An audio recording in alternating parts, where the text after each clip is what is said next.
Welcome back to another episode of Life in the Stands podcast with Jake and Zach. We have another great episode planned for today.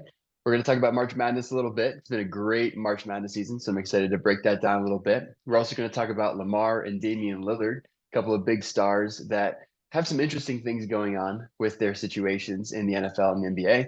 And we'll also do a couple of rapid fire sections. To start, we're going to jump right into March Madness.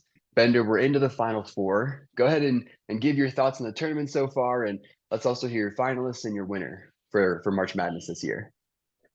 Yeah, so quick thoughts on this year's tournament so far. Obviously, you got Purdue going down pretty early. I feel like you can't slip by that without mentioning it. They just look like they panicked.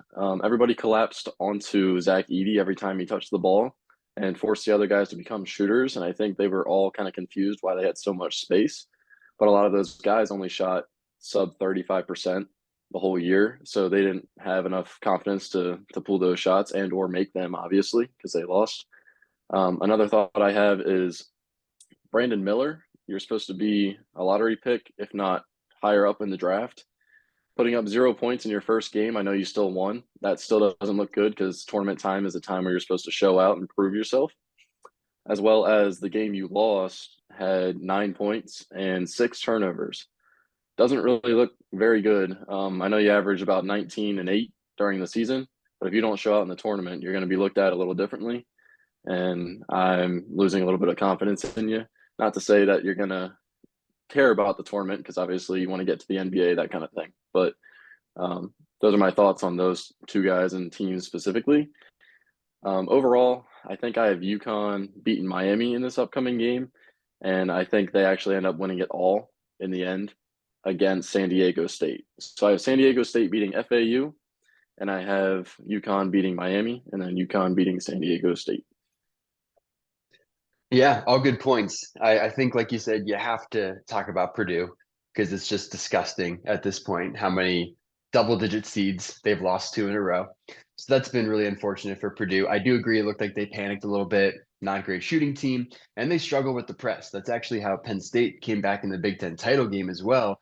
That was like a Good 15 point. Good point point. game. It was like a 15-point game with what, like 2 minutes left, 3 minutes left in that Big Ten championship game. And by the end of the game, it was a 2 point game because they just started pressing them. Purdue had struggled with the press all year. So that was really unfortunate. Princeton made a good run as well. They beat Arizona. They beat the 2 seed right off the bat. I feel like it's worth it mentioning them. Virginia either loses in the first round to a double-digit seed or wins it all. So I guess, it's just time for them to lose their double-digit seed again. Go Furman. It's Um, fair. You have your every year yeah, choke artist. So yeah, for sure. So it's been interesting so far. I have really enjoyed watching Kansas State. Unfortunately, they did lose to Florida Atlantic, and I have to mention Marquise Noel. Actually, a guy at work that I work with, Bryson, showed me highlights of Marquise Noel first, and was like, "You got to watch this dude. Like he's crazy." And was he? He's 5'7", he's 5'8", and he's pulling up from Curry range. He's very good passing point guard. Has a lot of gravity to him. I'm actually curious to see if he'll be an NBA draft pick. Do you think he'll be an NBA draft pick after his showcase in the tournament? I think he will be. He kind of gives me flashes of a young Isaiah Thomas with the Celtics. So I think if teams look at it that way, maybe.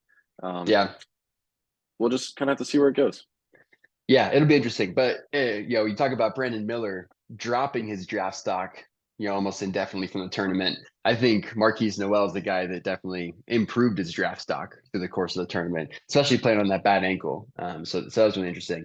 I feel like we aren't For specifically sure. talking about the women's side of the March Madness tournament either, but you have to mention Caitlin Clark and everything that she's been doing for Iowa with her triple doubles and all the 3 point shooting. I feel like it would just be remiss if we didn't mention her at some point because she's just been insane. So I also have to mention Yeah, her.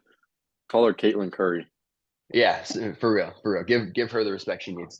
But as far as my finalist and winner, I'm actually gonna take Florida Atlantic because I was such a big fan of what Kansas State was doing. I'm gonna take them over the Aztecs. I think that they're gonna beat San Diego State.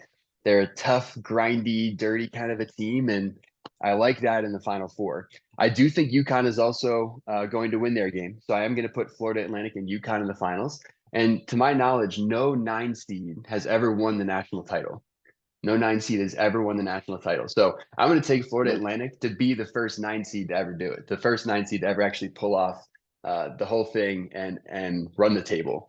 Might be a little controversial, but I feel like at this point, you don't see many nine seeds get to the Final Four.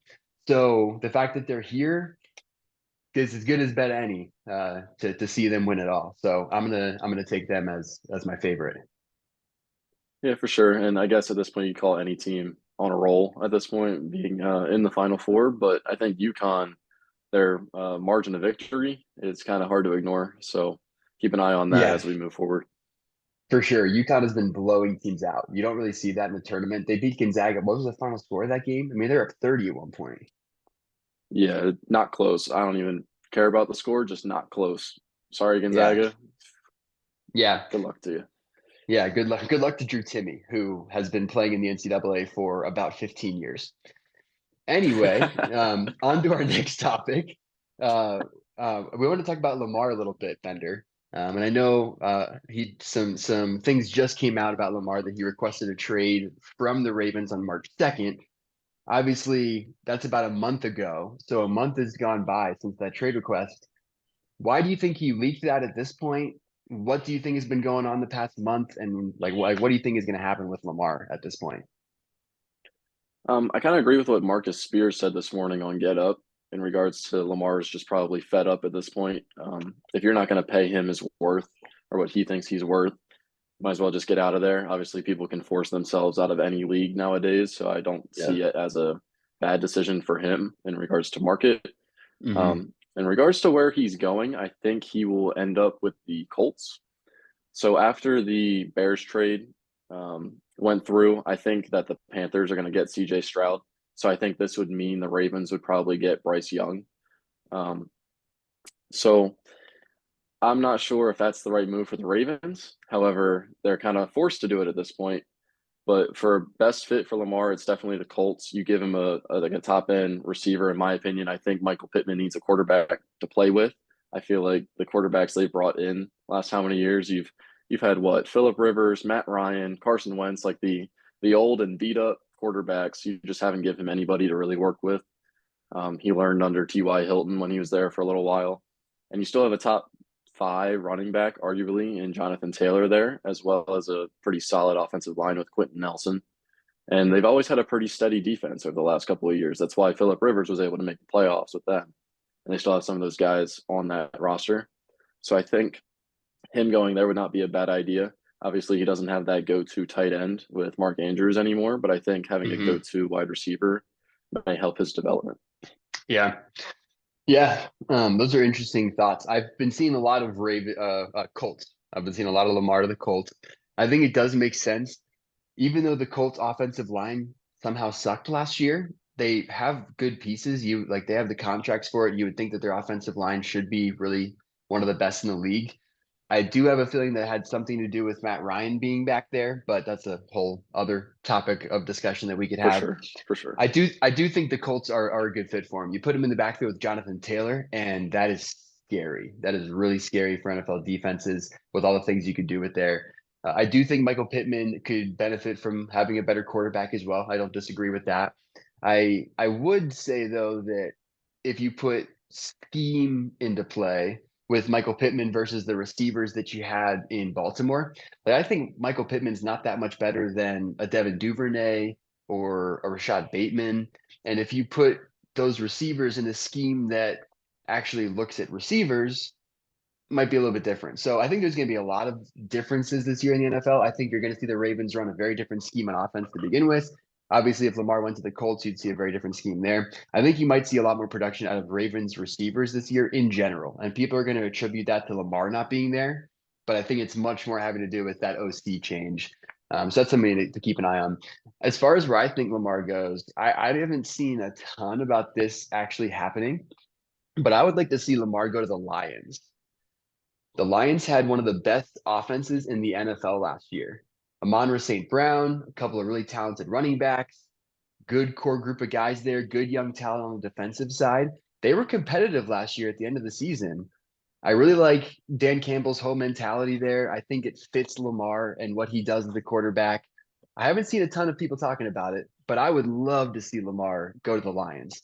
I realize Jared Goff had a really good year last year, but to me, that signals even greater like put Lamar in that system and watch what he does. Jared Goff was the third highest quarterback rating in the league last year, or something like that. Like if Lamar goes in that So system, and really interesting. So I'd like to see that I have a happen. question. I have a question. So if they were to trade for Lamar, does that make him a Super Bowl contender? See Super Bowl contender is tough because if you look at Lamar's track record in the playoffs, that's tough. But again, you got to look at the whole Ravens organization. There's not a ton of experience on that Lions roster, so putting them immediately saying like, "Oh, Lamar goes to the Lions, they're a Super Bowl contender." I don't know about that, but I think they're a contender to win that division, especially if there's no longer Rodgers in Green Bay. And I think they're probably a contender to get a top three seed. And if you give them home field advantage, I think they maybe win a playoff game. Like that's maybe Lamar wins his first playoff game with the Lions. Like I could see something like that in the first year. But I think making them a Super Bowl contender that'd be a little too much right now. The NFC is kind of like a little weaker than what the AFC Hmm. is. So I think being a playoff team makes sense. I brought up Super Bowl contender because I feel like they're still kind of in the rebuilding phases in Detroit. So I Yeah, don't know if Lamar would want to go to a team that's essentially rebuilding. So that's why I just wanted to get your thoughts on if you thought there'd be a Super Bowl team with him. yeah, and rebuilding, but they finished at 9-8 last year, I believe. So rebuilding for the Lions at 9-8 is not something I've ever heard before. Normally, rebuilding for the Lions means 1-15. I remember seasons where they literally went winless, right? Like the Lions have had winless Yeah. seasons. So yeah, I mean, like a team in rebuild for sure still, but I think they still have enough pieces where people aren't paying attention to them as much. And I know Lions players love that. Like that city of Detroit, an underdog kind of mentality, not being paid attention to. I just think it could fit Lamar really well. And Detroit, frankly, as a city, is not that different from Baltimore. If you look at the demographics of the city Yeah. and just like everything, but yeah, like it's not that different. So could be interesting. And Campbell gets his guys ready to play too. So I think the coaching factor is definitely a thing as well. Hmm. But moving on here, I'd like to get into some NFL rapid fire. So I'm going to ask Zach here a couple of questions. Got a minute timer. I believe Zach's got the timer today. Yes, So sir. he'll have to let me know. But going to ask him a series of questions, get his quick takes, maybe hot takes on some of these, and see where it goes. So you just tell me when you're ready, and we'll get started. All right. Timer is starting right now. Do you believe Kenny Pickett is the future of the Pittsburgh Steelers? Yeah, I think that's an easy question for me because they don't really have any other options. You're not going to draft a quarterback this year. You're not going to bring in a free agent, and you're not going to start Mitch Trubisky. So, for what the Steelers have right now, Kenny Pickett's the only sensible option. So you might as well ride it out for another year or two. Danny Dimes took 5 years to win his first playoff game. So yeah, Kenny Pickett's right now is our future. Yeah. It's fair. Next question. What do you think Anthony Richardson's ceiling is in the NFL? He can be a top five quarterback. He tested better than any quarterback ever did at the combine. He has the athletic tools to be a dominant player in the NFL. You put him with the right coaching staff, right system, he's going to be dominant. Top five quarterback. Potential. We're talking potential. Yes, sir. Will Mahomes and Kelsey be a better duo of Gronk and Brady when their careers are over? No. And timer just ran out, but I'll still kind of explain my thinking here. I'm going to say no because at this point, Gronk and Brady have won a Super Bowl with two different franchises. You have 7 rings with Tom Brady. I think Gronk has 5, something like that. Yes. Yes. Close to it. I'm not sure the exact numbers there, but I don't think we'll ever see that kind of replication of success. I think Mahomes might push to 5 or 6 Super Bowls himself. I could see that, but Kelsey's already pretty old. Like even if they won the next 5 Super Bowls, Kelsey's what, 31, 32, Yeah, he's getting up there, but I think he was pretty right? healthy usually. So I feel like, Yeah, yeah, and he is healthy, definitely healthier than Gronk because I would say Travis Kelsey plays a different style. Like he's a little more yeah. elusive, a little more slippery versus Gronk is just gonna overpower you over everything you. Um, but yeah, I think like if you look at just the longevity that they were able to sustain, I think that Mahomes and Kelsey's peak might be better. So like their most dominant time together might be more dominant than Tom Brady's and Gronk's most dominant time together. But the longevity that Gronk and Tom Brady had will probably surpass the longevity that Mahomes and Kelsey will be able to keep. That would be my guess. those are fair points. So you like your consistency better than like riding the wave kind of thing, which makes sense. Yeah, and even when I say riding the wave, like there's probably going to be a 3 to 4 year period here where Mahomes is just going to be unstoppable, and he has been, right? So, like I think like that peak will still come, and that consistency is still there. But Tom Brady has 7 Super Bowls. We'll see. We'll see. Yeah. Yeah, Got a long time to wait on that one. But we are going to yeah. transition here to some of the NBA news here lately. As of today, it's been official that Damian Lillard is now shut down by the Portland Trailblazers. Even though they were still in positioning for the play-in, they decided to kind of sit him the last couple of games, and now they officially made this report today. Do Mhm. you think Damian Lillard has wasted too much of his career in Portland, and do you think he should move on from Portland? I this one hurts a little bit. I do think that he spent too much of his career in Portland. I wish he would have come and joined the Sixers a couple of off seasons ago with the Ben Simmons trade. I think that would have been awesome. Um, but count on the Brooklyn Nets to make a horrible trade that the Blazers won't. Um, but yeah, so like I do think that he spent too much time in Portland, but at the same time, I don't think that he should go anywhere else. Like at this point in his career, like even if he goes somewhere else and wins a championship at this point, cool. But he's been such a constant and such a consistent player in the NBA that's always said like, I'm going to stay loyal to my team. I'm going to stay where I'm at.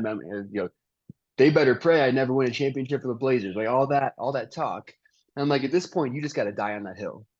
Like if you go somewhere at this point, like all of that precedent that you have set up to that point basically gets like washed out the window. So I think although I believe he spent too much of his career in Portland, at this point I'm like, what's the point?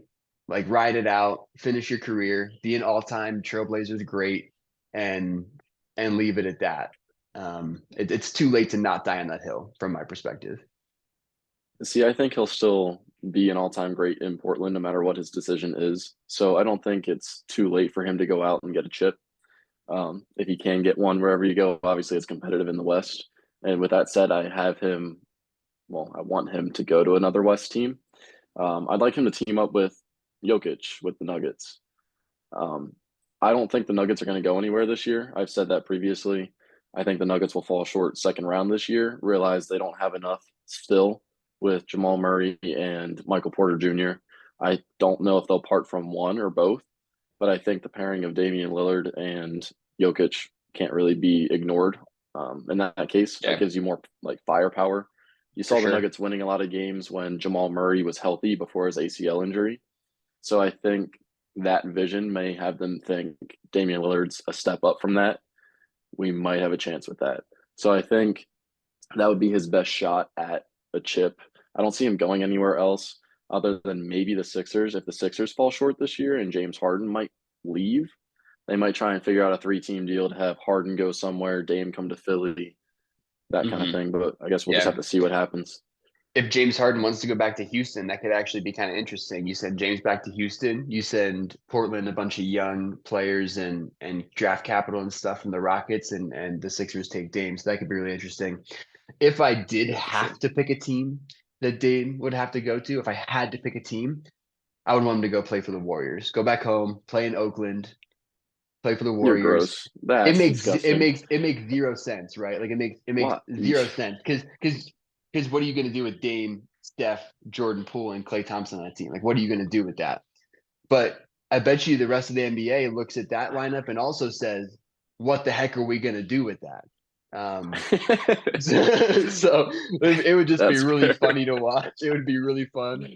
So if I did have to pick a That'd be team, a yeah, whew, that'd be a pain in the you know what for every team in the league. Obviously, you have to make money work somewhere, so you'd probably have to see Draymond or Andrew Wiggins leave. But I've seen him make it work before with KD. So yeah, we'll see what yeah. I happens. mean, and Draymond's feels like he's already on his way out anyway. But that's a conversation we could have at another time too. We are going to jump into some NBA rapid fire now to kind of close out the episode. So I'm going to put this minute timer on once again. And Bender, are you ready for some rapid fire NBA questions? Sure. All right, let's do it. Timer is starting. And the first one is, what's your take on Steven Silas crying after a Rockets game because he couldn't connect with the players? I'm not really sure about that one. I feel like he might be a little bit too sensitive about that one.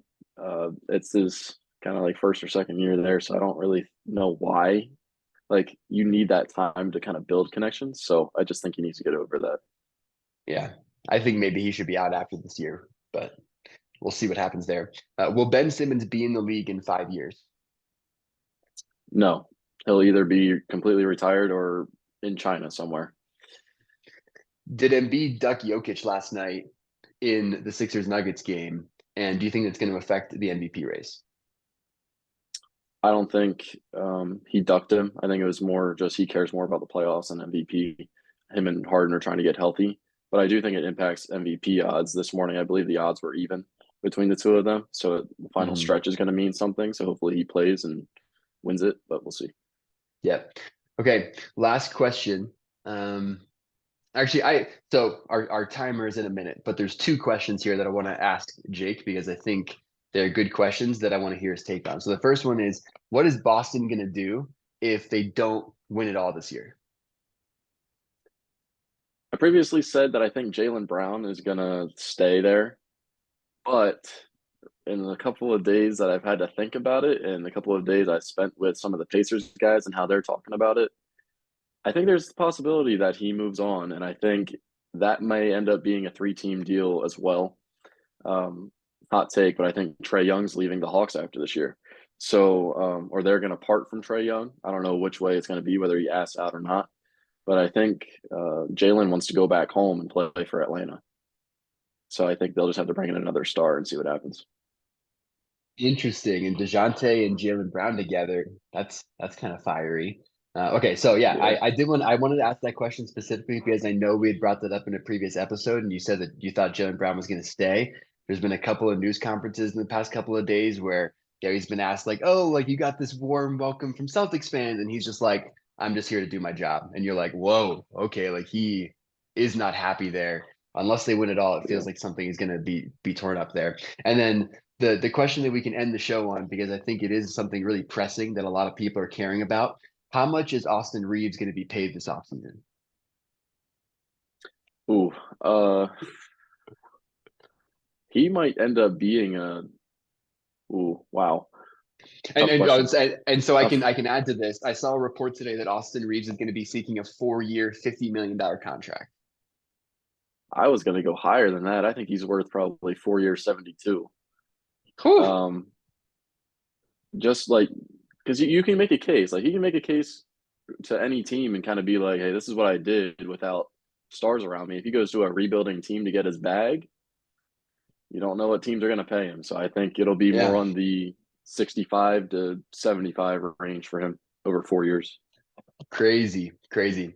Okay, I think that's it for NBA rapid fire questions. We'll see how much Austin Reeves actually signs for. Hopefully, it's a freaking bag.